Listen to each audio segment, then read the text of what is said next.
महाराष्ट्रात महायुतीला मिळालेल्या घवघवीत यशानिमित्ताने महाड शहरात शिवसेना महिला आघाडीने काल महाडमध्ये पुन्हा एकदा दिवाळी साजरी केली। शहरातील छत्रपती शिवाजी महाराज चौकात पणत्या लावत शिवसैनिकांनी जल्लोष साजरा केला।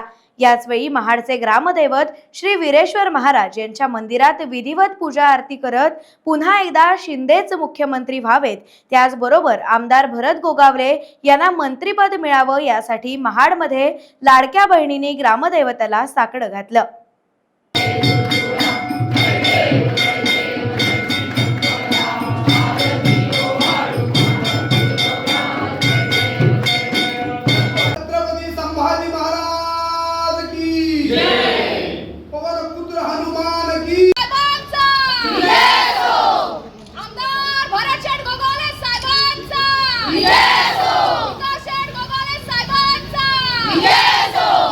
मी महाडमध्ये दिवाळी साजरी केलेली आहे। महाराष्ट्राच्या तमाम जनतेने पुन्हा एकदा महायुतीला कौल दिलेला आहे आणि निवडून दिलेला आहे। आम्ही वीरेश्वर महाराजांना म्हणजेच महाडच्या ग्राम दैवताला आम्ही साकडं घातलेला आहे। सर्व लाडक्या बहिणींनी साकडं घातलेलं आहे की पुन्हा एकदा महाराष्ट्राचे मुख्यमंत्री म्हणून एकनाथजी शिंदे साहेबच विराजमान व्हावेत आणि आमचे पितृतुल्य आमदार भरत गोगावले हे पुन्हा एकदा मंत्रिपद घेऊनच महाडमध्ये परतावेत।